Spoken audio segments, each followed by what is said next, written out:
चलिए जी, जो next part है बच्चों अपना, जो नेक्स्ट पार्ट है दैट विल बी अपने on the basis of validity. तो पढ़ लिया जी, है ना। अब हम लोग पढ़ेंगे on the basis of formation. कितने प्रकार से कॉन्ट्रैक्ट फॉर्म हो सकता है? क्या हो सकता है? फॉर्म हो सकता है। बहुत सारे तरीके हो सकते हैं जी। आसपास के लोग हैं, जान पहचान के लोग हैं, तो रिश्तेदार हैं, भाई बहन हैं, दोस्त यार हैं, तो ओरल फॉर्मेशन भी होता है, कोई दिक्कत नहीं है। अच्छे से करना चाहते हो सिक्योरिटी के साथ, सेफ्टी के साथ, तो रिटर्न कॉन्ट्रैक्ट कर लो, बेहतरीन होगा। ध्यान देना, ओरल भी आप कर सकते हैं, ठीक है। आप ओरल भी कर सकते हैं, बट एडवाइजेबल होता है कि आप रिटर्न करें। वाई? टू अवॉइड, ध्यान देंगे बेटे, टू अवॉइड फ्यूचर डिस्प्यूट्स।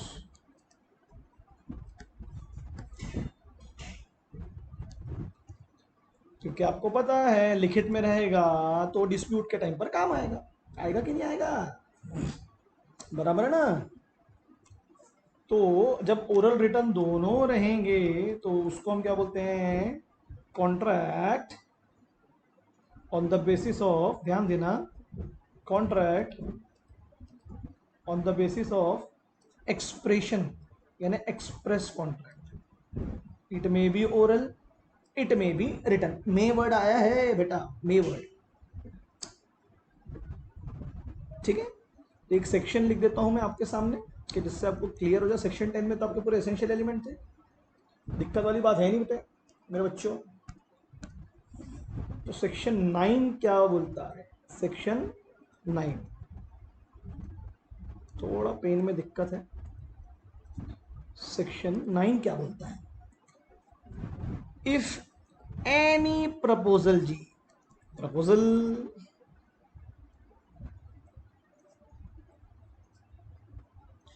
और एक्सेप्टेंस, प्रपोजल ही तो एक्सेप्ट होता है,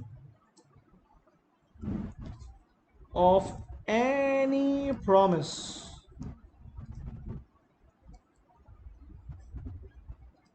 is made in the words। अब वो वर्ड्स या तो ओरल होंगे या रिटन होंगे, है ना। That promise, that promise is express in nature. कहने की कोशिश तो की ना, भले बोल के कहा, लिख के कहा। अगर एक कंपनी अपने शेयर्स किसी शेयर होल्डर को बेचेगी तो आपको क्या लगता है कैसा कॉन्ट्रैक्ट होना चाहिए? डेफिनेटली सर रिटर्न होना चाहिए, सब कुछ लिखित में होना चाहिए।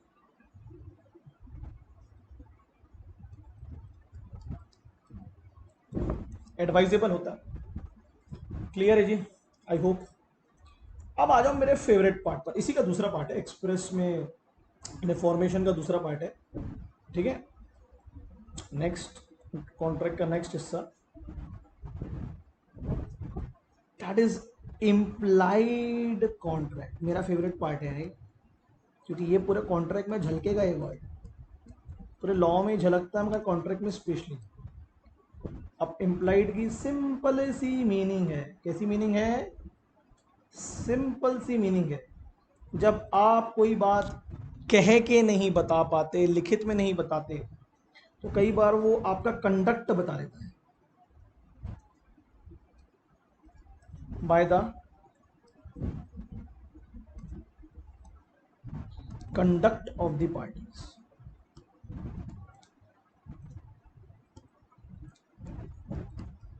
कई कॉन्ट्रैक्ट लिखे और बोले नहीं जाते, वो कंडक्ट में ही हो जाते हैं। ऐसी जगहों पर जहां पर ऑफर और ऑफर एक्सेप्ट करने वाला जान पहचान का है, सालों से कॉन्ट्रैक्ट कर रहे हैं। क्लियर है कि नहीं क्लियर है ना। अब वो कंडक्ट कैसे दिखेगा या कौन डिसाइड करेगा? डिसाइडेड बाय लॉ, लॉ बोलेगा इससे खरीदो, इससे बेचो, इतना खरीदो, करता है ना लॉ। शराब यहाँ मत बेचो, फसल यहाँ मत बेचो, है ना, ये इससे ये मत खरीदो। या डिसाइडेड बाय द पार्टीज।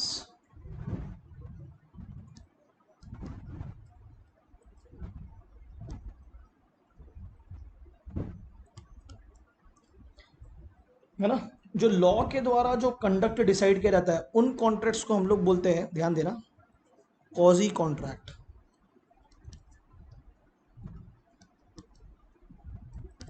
ऐसे कॉन्ट्रैक्ट जो पार्टीज नहीं कर रही है, लॉ उन्हें एनफोर्स कर रहा है कि ऐसा करो बे, यानी ड्यूटी थोप रहा है कानून आप पे, ड्यूटी ऑन दी सिटीजन्स,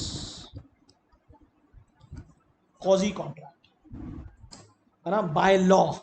एक छोटा सा उदाहरण आपसे दे देते हैं, ध्यान देना। ए को पता है कि बी एक माइनर है, बी को कोई नहीं पता कैसे सामान बेचा खरीदा जाता है, तो लॉ बोल रहा है इससे कॉन्ट्रैक्ट मत करो, ये तुम्हारी तुम पे ड्यूटी थोपी गई है, क्योंकि तुम अगर ऐसा करोगे और अगर इसने कुछ गड़बड़ किया तो तुम्हें मुआवजा या बेनिफिट नहीं मिलेगा। दूसरों के बेनिफिट्स पर खुद मजे नहीं करना है, that is the meaning of quasi. Don't enjoy at the expense और बेनिफिट्स ऑफ अदर पर्सन, है ना। अगर एक्स को वाई का पर्स मिला रास्ते पर पड़ा हुआ, तो ये जिम्मेदारी है, लॉ बोल रहा है वापस करो, रिटर्न। आप बोलोगे इसमें कॉन्ट्रैक्ट कहां से हुआ, हुआ ना। अगर एक्स को पता चला, वाई को पता चला कि एक्स के पास पर्स है, तो वो एनफोर्स कर सकता है कोर्ट में जाके कि ये एनफोर्सेबिलिटी है ना contract, it's always not about offer acceptance, enforceability is important. Court में जा तो सकता है ना। अरे क्लियर है कि नहीं क्लियर है मेरे भाई, है ना।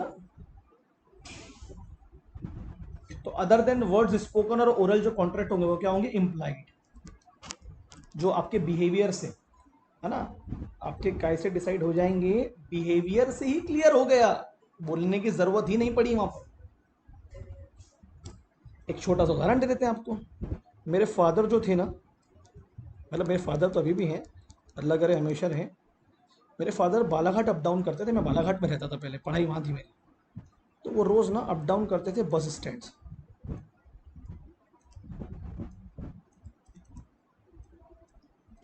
तो वो रोज़ बस से उतरते थे, रोज़ एक रिक्शे वाला उनको पिकअप करता था और ला के रोज़ डेली ड्रॉप करना।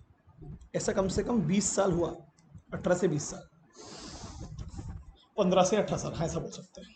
ध्यान देना मेरे बच्चों, अब वो जो रोज आते थे तो रोज थोड़ी ना ऑफर करते थे उसको, शुरू शुरू में किया, फिर तो वो दोनों के कंडक्ट, कुछ बोलना भी नहीं पड़ता था, वो तो खुद ही बैग उठा के रिक्शे में रख देता था। तो जहां आपका कंडक्ट अप्रूव कर लेते हैं, मतलब जब वो मेरे फादर का बैग उठाता होगा और उस बैग को मेरे फादर रिस्ट्रिक्ट ना करे, रोके ना, तो इसका मतलब मेरे फादर ने उस रिक्शे वाले के ऑफर को क्या कर लिया, एक्सेप्ट। तो मेरे फादर के कंडक्ट ने शो किया ना कि उन्होंने रिक्शे वाले के ऑफर को क्या कर लिया, एक्सेप्ट, उसे ना मना करके। सेम कूली का भी एग्जांपल ऐसी होगा, आपका सामान उठा के जाने लगा, आपने कुछ बोला नहीं, मतलब आपने उसके ऑफर को, आपने उसके कंडक्ट को क्या कर लिया, एक्सेप्ट कर लिया। किया कि नहीं किया, मर जाऊं मैं, कुछ तो बोलो। यस सर, कर लिया। ये जितनी चीजें मैं लिखा रहा हूँ, लिखते जाना ना, तो जान से मार दूंगा तुम लोगों को, ठीक है। गर्दन में बहुत दर्द होता है यार, पढ़ाते पढ़ाते, बड़ी तकलीफ वाली बात है। नेक्स्ट आएंगे हम, बड़ा ही interesting contract, tacit. Tacit, tacit का मतलब होता है साइलेंट, कुछ ना कहना, कुछ ना कहना, साइलेंट, है ना। ये वो कॉन्ट्रैक्ट है जो किसके थ्रू शो होता है, show from the conduct of the parties, conduct of the parties, आप बोलोगे भाई फर्क क्या है, हम वही बोलेंगे yes tacit is a part of implied, ये भी एक प्रकार का इम्प्लाइड कॉन्ट्रैक्ट है। आपका आंसर मिल गया, अब चुपचाप सुनो। ना उन्होंने कुछ बोला ना लिखा, उनकी कंडक्ट ने शो कर दिया कि कॉन्ट्रैक्ट हो रहा है, ना बोला ना लिखा, विदाउट एनी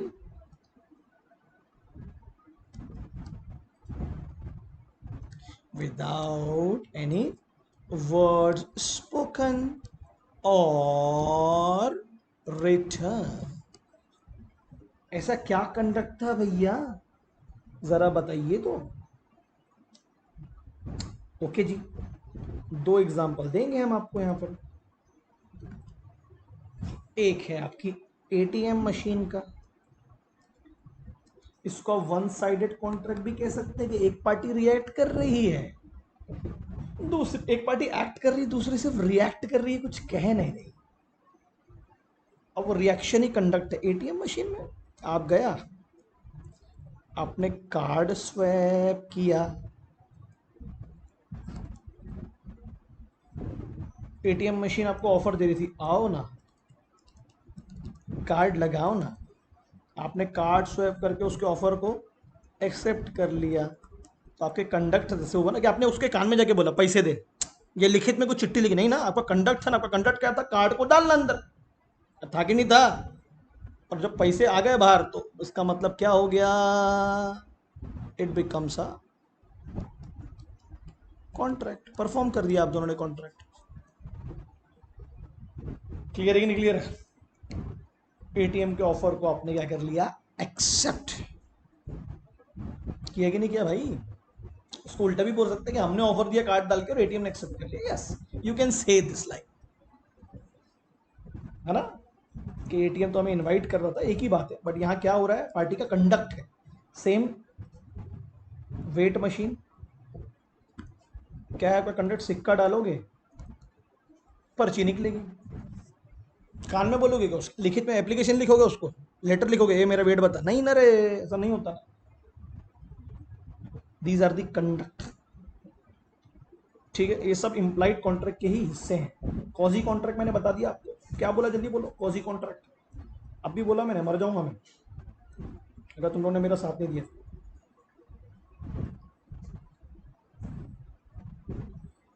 बोलो ना यार। चलो एक मैगजीन, एक लीगल प्रिंसिपल लिखता हूं तुम्हारे सामने, भूलना मत। Quasi by law, duties created by law, लिख देना बे वहां पर। नो वन कैन एनरिच, अपने आप को बेहतर नहीं बना सकते आप, eight the expense of another person. इस पे पूरा हमारा एक अलग चैप्टर है, अगर ये समझ गया तो मेरा काम आसान हो गया। कोई भी व्यक्ति अपने आप को बड़ा बेहतर मजे नहीं कर सकता किसी और के एक्सपेंस पर, किसी और के नुकसान पर। तो कोर्ट आप पे ड्यूटी डाल रहा है कि तुम्हें जो मिला है वापस करो, तुम्हें जो गलती से मिल गया है किसी और का, क्या क्या मिल सकता है हमें, पैसा मिल सकता है कि नहीं मिल सकता, हाँ नहीं तो बोलो यार, goods and others things. Service कैसे मिलेगी, वो थोड़ी ना स्टॉकेबल है, जो भी मिला है उसे वापस कर दो। तो लॉ क्या क्रिएट कर रहा है यहां पर, जल्दी बोलो यार। लॉ क्रिएट ऑब्लिगेशंस यानी ड्यूटीज ऑन वन पर्सन, जिसको वो चीज मिली है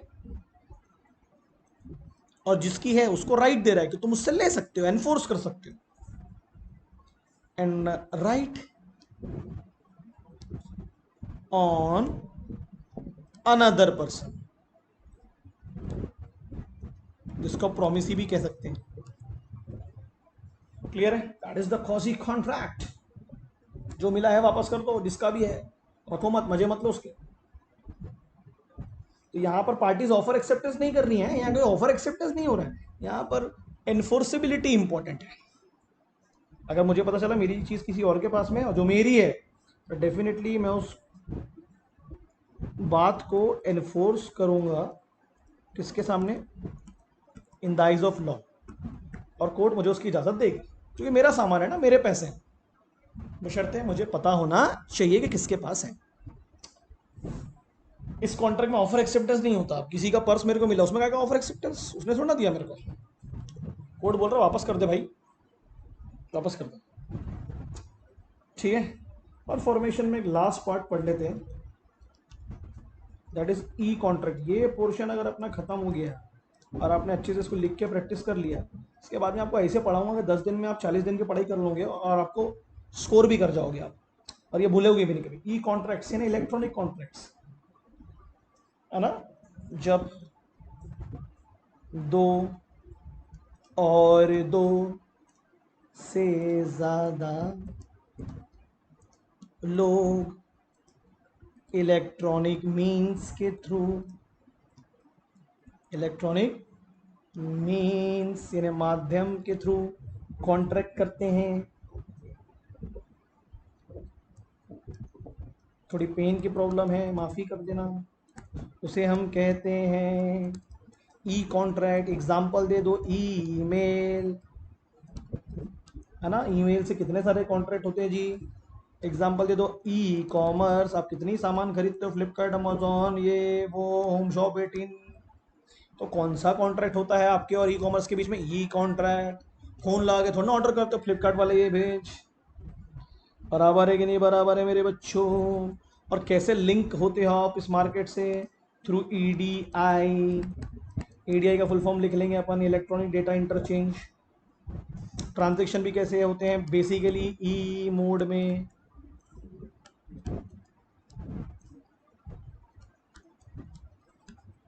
इसको हम ईडीआई कॉन्ट्रैक्ट और साइबर कॉन्ट्रैक्ट भी कह सकते हैं। ईडीआई कॉन्ट्रैक्ट और साइबर कॉन्ट्रैक्ट्स, क्योंकि थ्रू इंटरनेट हो रहे हैं, थ्रू ऑनलाइन हो रहे हैं, साइबर लॉ। इसलिए यहाँ साइबर लॉ बहुत होता है। इसके बोलते किसी को भी अपना पिन नंबर मत बताओ, एटीएम कार्ड नंबर मत बताओ। ठीक है। आई होप आपको समझ में आ चुका होगा। वन साइडेड कॉन्ट्रैक्ट, एक पर्सन रिएक्ट करेगा तो दूसरे का ऑफर एक्सेप्ट होगा। मैं कार्ड डालूंगा ही नहीं तो पैसे निकलेंगे, मगर कंडक्ट है, सब कंडक्ट, भूलने का नहीं है मेरे बच्चों। बेहतरीन तरीके से आपको क्लियर हो गया होगा ये। अपनी कॉपी में ये सब उतार लेने का, मजे आ जाएंगे। तुरंत प्रैक्टिस करने का, पास हो जाओगे, स्कोर कर जाओगे, जिंदगी भर याद रहेगा। बाय टाटा।